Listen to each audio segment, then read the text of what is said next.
Hoje a presença do embaixador da Singularity Universidade no Brasil, Leonardo Carrareto, empreendedor e futurista. Aliás, futurista é um termo assim que soa, sempre vai soar... Diferente, né? A gente não está acostumado com isso, né? Mas assim, mostra a bola de cristal. Exatamente. Não tenho bola de cristal, não sou vidente. O que a gente faz são estudos para tentar acelerar esse futuro.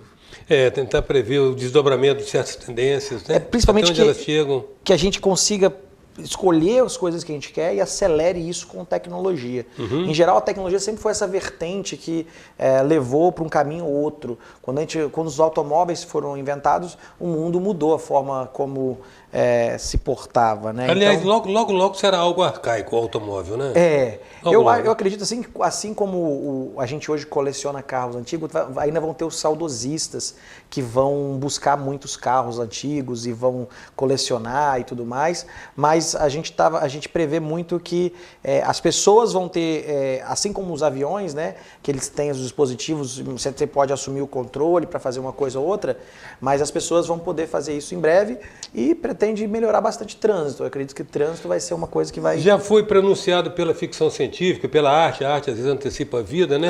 Mas eu acho que está demorando ainda a chegar a holografia na comunicação. Isso Se aí... você está longe de mim, eu chego aqui, aperto, você aparece aí, conversa, interage, e depois... Vários estudos estão sendo feitos, principalmente nas campanhas políticas, eles estão testando muito isso para multiplicar a presença, mas aconteceu, se não me engano, há 1 ano e meio, 2 anos atrás, um protesto que usaram holografia, hologramas. E eles fizeram um protesto na França, um país que o pessoal protesta um pouquinho, né? E aí fizeram um protesto com holografias. Então o pessoal na rua estava num lugar protestando e fizeram, usaram. Mas ainda é uma tecnologia pouco utilizada, e principalmente porque toda a tecnologia que a gente vê hoje, ela passa por um momento que é o Vale da Decepção. Se você olha hoje o blockchain, é uma tecnologia que as pessoas falam assim, mas será que vai ou não? Ela está no Vale da Decepção.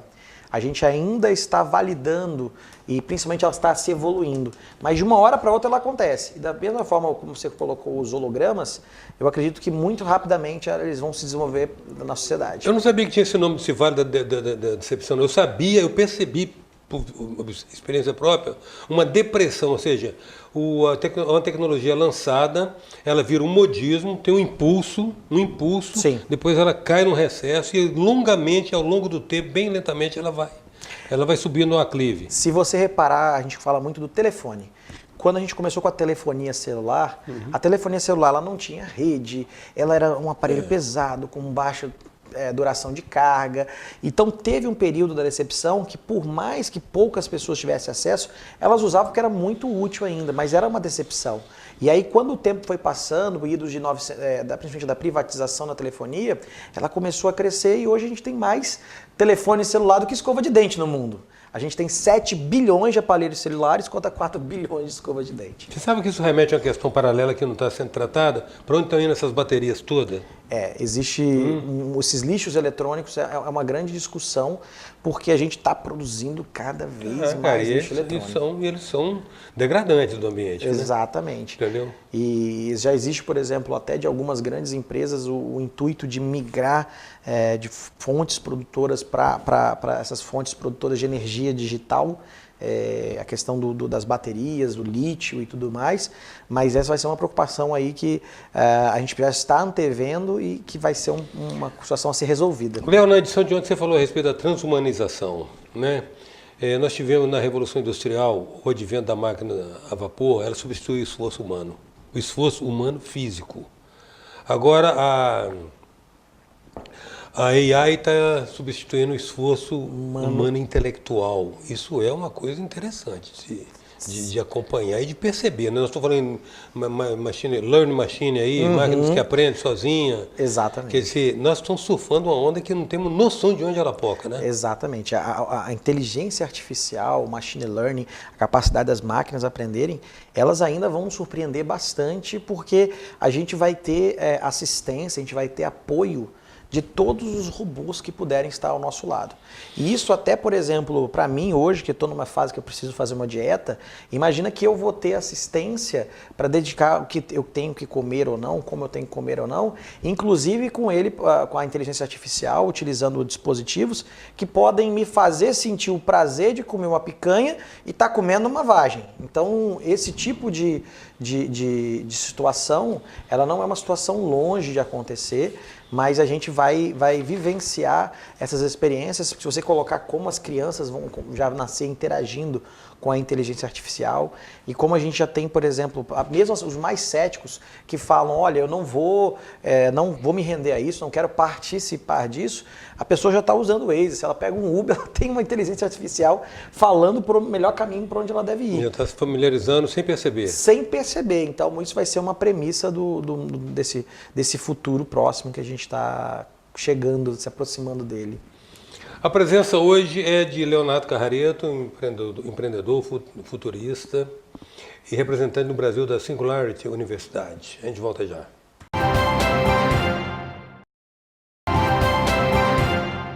Voltamos com a presença de Leonardo Carrareto, embaixador da Singularity Universidade, futurista e empreendedor. Leonardo, queremos saber de você o seguinte, nós estamos falando dessa situação toda, desse cenário, desse mosaico de coisas novas que vão nos surpreender, vão exigir uma capacidade de adaptação muito grande das pessoas. Como é que isso rebate no mundo corporativo? Olha, as empresas elas vão precisar se reinventar completamente. E muitas pensam assim, como eu vou me reinventar, principalmente se é tanto sucesso. Algumas estão faturando muito ainda, antes delas precisarem... Os padrões tradicionais. Dos padrões tradicionais. Elas falam assim, mas como eu vou abrir mão disso, que tudo que eu construí? E uma das coisas que está acontecendo junto, quando a gente comentou no programa de ontem a respeito da educação, a perenidade das empresas está diminuindo. Hoje a gente não está construindo mais empresas que durem 100 anos. Não é mais a preocupação das empresas. Tem empresas que vão durar 10 anos, 20 anos, no máximo algumas 5 anos, para resolver problemas. E elas vão gerar valor, riqueza do período que elas existirem, e elas podem amanhã não precisar mais, porque o mundo está mudando em grande escala. E as empresas vão precisar entender qual é a finalidade delas, ou qual é o propósito delas. A gente chama até de moonshot, o tiro para a lua que elas devem perseguir, porque muitas vezes não é o veículo que elas estão usando, e sim o problema que elas querem resolver.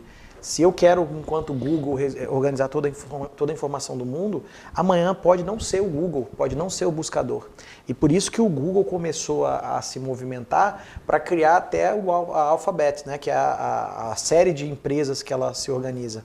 Então, a gente precisa desapegar um pouco do modelo de empresas centenárias ou empresas feitas para durar, porque esse modelo não necessariamente é o modelo que vai levar a gente para o futuro. A gente se desapega das estruturas físicas das empresas e foca no que a gente realmente nasceu para resolver. Se eu nasci para comunicar ou se eu nasci para educar, eu preciso estar focado nessa premissa, nesse propósito. Que uma empresa é uma organização, é uma série de pessoas que se juntam para resolver um problema. Seja ela de uma indústria, seja ela um supermercado, é uma série de pessoas que acredita naquilo, ou deveria acreditar naquilo, para resolver esse problema. E enquanto aquele problema existir, elas vão trabalhar e vão resolver. Quando mudar... E com relação à questão da educação? A educação a gente vai precisar mudar, inclusive, os paradigmas que a gente trouxe, porque a nossa educação ainda é industrial. Se você olhar o modelo da educação, ela é serializada. Primeira série, segunda série, terceira série, quarta série. Ela é uma educação, por exemplo, que emula as fábricas, porque ela tem hora para entrar, hora para sair, ela tem um sinal que toca. Você é enfileirado em cadeias, você tem uma pessoa em cadeiras, você tem uma pessoa na frente que é a liderança, que é como se fosse o mestre da fábrica, né, o chefe da fábrica. E a gente vai precisar reinventar uma educação mais fluida. E nesses processos, a gente sempre falou de pedagogia, como a gente ensina as crianças, andragogia, como os adultos aprendem, que isso aí você não ensina, você inspira, e eles aprendem pelos seus próprios propósitos, e existe também agora que a gente está falando de eutagogia. No mundo de tanta informação abundante, como é que as pessoas vão pegar essas informações e conectarem? como é que elas vão construir suas próprias profissões? Porque a educação do futuro, a gente está falando que você vai poder construir sua profissão. Você sabe um pouquinho de comunicação, você sabe um pouquinho sobre comida e você vai fazer uma profissão em cima disso. Você vai construir combinando seus conhecimentos. Por isso que a gente fala muito dos modelos eutagógicos, onde a pessoa tem o próprio controle da sua educação. Diferente de tudo que a gente viveu, que você sempre falaram, você quer ser jornalista? Estude isso. Você quer ser empresário? Estude administração. Você quer ser isso? Estude aquilo. E hoje as pessoas vão ter que assumir o próprio controle da sua educação. Um outro aspecto também ainda, outra pauta que se coloca nesse cenário de transformação hiperdinâmico, é a questão de que o mundo sempre foi regulado pelo princípio da escassez. A economia é a ciência da gestão da escassez. Como é que fica nesse novo cenário? A gente está mudando justamente a proliferação da tecnologia, a gente está aumentando as possibilidades de abundância. A gente falava de 2005, um ano que a gente teve crise energética, e hoje a gente já não pensa mais nem por um instante que energia possa faltar. Porque você pode produzir energia fotovoltaica, energia eólica, tantas formas de energia que dentro da sua casa você pode produzir energia. Então a gente está mudando algumas coisas, a energia era escasso, hoje ela pode se tornar abundante. A gente falava da falta de água, porque a gente não ia gastar muita energia para dessalinizar a água, já existe essa tecnologia, mas com a energia barata a gente pode ter água em abundância. Quando a gente fala de informação, que sempre foi poder, a gente sempre colocou informação é poder, quem tem informação é poder, mas ela chega agora, enquanto a gente está conversando, chegou já 500 mensagens para mim e para você no WhatsApp, então a informação já é abundante também. E a gente vai mudar todos os negócios que se pautavam por isso, o preço é mais caro porque é escasso, porque é raro, tudo isso vai mudar, a gente vai ter mais automóveis, a gente vai ter uma abundância de fato que a gente já consegue colocar, a gente não vai precisar tanto do dinheiro para onde a gente vai. Para esse mundo onde a gente vai, o dinheiro ele vai ser contabilizado de uma outra forma que não propriamente moeda. Pode ser, por exemplo, o acesso à informação, acesso à tecnologia. Outras moedas, outros conceitos de valor, né? Totalmente. Aliás, o conceito de valor muda, o conceito de dinheiro vai mudar. Exatamente. Né? Fala-se também muito na extinção de ofícios que hoje existem. Nos Estados Unidos, a expectativa é de que 60% das categorias profissionais relacionadas no welfare state lá se extingam. Por exemplo, o Watson da IBM já com os algoritmos fazendo aquilo que o médico com 10 anos não consegue. Exato. E um advogado também. Engenheiro, então mais fácil ainda. Exatamente. Né? Engenheiro é mais fácil ainda, é lógico matemático. E aí toda vez que a gente pensa nisso, a gente fala exatamente sobre o papel do ser humano. E se fosse o que é fácil fazer, a máquina vai fazer. O que é simples fazer, a máquina vai fazer. Então as pessoas falam assim, nossa, mas isso é complicado, mas isso é difícil, mas é para isso que você está aqui. Então dentro das empresas, da realidade das empresas, a gente precisa mudar essa chavinha, porque está todo mundo achando assim, não, mas isso é difícil, isso é complicado. Mas é para as coisas difíceis, para as coisas complexas, é que existe o ser humano, a sua capacidade de pensamento crítico, a sua capacidade de criar novas soluções.